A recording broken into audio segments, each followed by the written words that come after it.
So in addition to this tight budget and the failure to pass a tax increase, Seven Hills lost one of its largest employers, Longbow Research, to neighboring independents. What can Seven Hills do to remain competitive and draw in businesses to the predominantly residential city? All right, so we'll let Mr. Kukral go first this time. Yeah, and this slipped through our fingers. I don't know what happened, but it slipped through the leaders' fingers in the city, and I'm very disappointed. It generated quite a bit of money for the city moving forward every single year. And this goes back to my original point. Why do we not have somebody in the city, either part-time or full-time, who is an economic development person? I know city, Independence has a lot of money. They have somebody to pay to do that. We have to find a way to make that happen, or this will continue to happen over and over and over again. Because people have to, we're not at war with the other cities, but they're certainly not our friends, because they want the tax dollars and they'll pull from us every single chance they can get, and it's exactly what happened in this case. All right, thank you. Mr. Wallace, you can go next. Well, I think we still continue to try to sell Seven Hills as a great place to do business to people. It's a great location, it's got great people that live there, and businesses can thrive there, and I think we can work together with other cities, share resources, and really encourage businesses to come back to Seven Hills. Great, thank you. Mr. Petro? In walking over the years and talking to people that move into the community, what I found out from most of these people is that they moved into the community because of location. And I don't think we sell that particular idea to businesses that coming in here. I mean, you can drive right through Independence and be right in Seven Hills. It's more cozy. It's not a metropolis like Independence with interchanges and stuff like that. But what I see is, I think maybe to attract more businesses, that we sell the location of Seven Hills. All right, thank you. Councilman Snitzky? Repeat the question again. Sure. So what can Seven Hills do to draw in businesses after the loss of Longbow Research, and what can the city do to remain competitive with neighboring cities like Independence? Well, I'm not 100% sure on this one, but I believe that we've already replaced them with Anthem. Mm-hmm. Yep. Longbow has already been replaced by Anthem. You can't keep businesses from moving out. You can't keep businesses from going where they want to go. You can incentivize it, you can try to work with them, but you can't keep them in the city if they want to move out. Now, we've already replaced Longbow with Anthem. What we need to do is we need to bring in other businesses by developing that whole Rockside Road area. You know, if that thing happens the way it's planned, it's going to be a wonderful thing. You know, it's going to be an area where you can work, live, and play all within walking distance. Specifically pointed at the millennial generation. It's just the kind of thing, and again, maybe, yeah, it might be a long-term thing.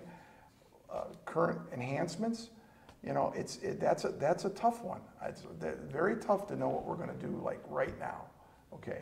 But I think that we have to look at just continuing to do what we've done all along, because I think things are not as bad as people would have you believe. All right, Mr. Frank? In answering this question, I do have to agree that the location of our city, where our city is located, at the 77 and 480 interchange, is one of the best two locations to draw businesses in northeastern Ohio, if not in the state itself. However, we have a problem, and we have a serious problem, and it's the same problem with regionalization. We have to reform our image. We have a great city. We have a fantastic base of individuals within the city. But our image is one where people just aren't getting along with each other. That needs to be reformed. That needs to be corrected. Nobody's going to regionalize with us until we correct that image.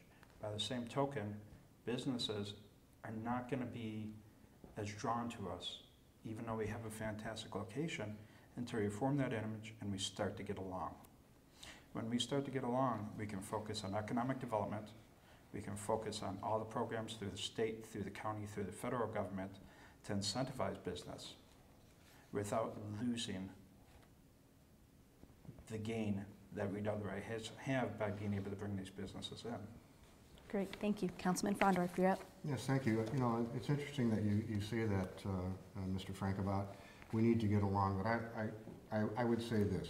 Part of the problem that Seven Hills politics faces is that we have the old guard, the old way, the status quo. And it's very difficult to change that, as most people know. So once we get our financial house in order, our image is going to change. When our streets are better, when our services are better, it will attract businesses. And to your point, we have a great location. Did you know that the company that took the Longbow space, when they went to the landlord as a tenant, they said, "So how is it here in Independence?" And the landlord said, "Well, this is Seven Hills, so location is the key." Yeah. All right. So what do we do to entice business? First of all, we make the place attractive. And if you look at Lombardo Center, that's a classic example of a street that is a primary source of income tax revenue that people who work in those buildings travel every day, and it's abominable. You know, I mean, if I were looking to relocate my business and I went down that street and I saw the condition of it, you have to wonder what else is wrong in the city. So get your financial house in order, good things will happen, the image will change. Thanks. Great. All right, candidates, any follow-up? Councilman Snitzky, would you like to start? Well, I just mentioned Lombardo Center. You know, one of the things that's percolating is that this development, this shared development with Independence, Lombardo Center is totally, the road is totally in Seven Hills. There's about a, I don't know, 8-foot double strip or so that is on the Independence side. So that road is totally in Seven Hills. Now with this development that we're trying to get going with Independence and sharing that, the hope is that since those businesses, in order to have access, would have to come out on the Lombardo Center, that we would be able to share the repair of Lombardo Center. Okay, that's one of the things that we're looking at doing. Again, I think, I agree, I think, you know, we're never going to be able to hold hands and get along, but I think we have to stop with the backbiting and the mudslinging and the personal attacks. Because when people see that from outside of the city, the first reaction is, wow, do I really want to move there? Wow, do I really want to conduct business there? All right, thank you. Mr. Kukral? You know, rule number one in running a business is keeping the customers you have already, because they're the ones who are already paying you, right? So Mr. Snitzky wants to say, oh, we replace that business. But that is a false argument, okay? We lose a business and then we replace it, okay? Let's keep them both. Something happened there. Why did we lose that business? There's something going on, and to the point of this mudslinging, dirty politics, people see this from the outside, and they do say, wow, what is going on in there? And that is because we've had a current administration for the past 10, 12 years or so that has been taken down from a single person, and the tree has grown. And all these people have been in office for a long time, and a couple people, Mr. Fraundorf being one of them, have been the voice of reason and been labeled as troublemakers and politicizing things, when most of the time they're out there just fighting for the residents of the city. And everyone else views that as them acting all political. All right, Come inside thank you. and have a look at it. Mr. Wallace, any thoughts for you? No. All right, Mr. Petro. I'm going to agree with Jim, you know, that, you know, the mudslinging's been going on for the past 10, 12 years. Again, I'll refer back to, I've been on council over 20-some years, and I've never seen anything like this over the past few years. I mean, we've lost a lot of things. I mean, it's little things for morale. I mean, we had Christmas parties for 15 years. Last 10 years, we don't have any Christmas parties. We had baseball teams. We had city official baseball teams. We had stuff like that for morale that kept it going. Granted, the councilman at that time didn't agree either, but they were still friends. And that's been lost. And somehow, some way that has to come back. You can disagree with the way a guy's doing business, but don't go ramming it down your throat. And that's basically what it is. It's like a power play, it's intimidation, which has to stop. All right, Mr. Frank, any thoughts for you? I agree. The image that's presented out from Seven Hills needs to change. We need to get along. We need to stop being the butt of every article. For that, you may need to change and bring in some new faces.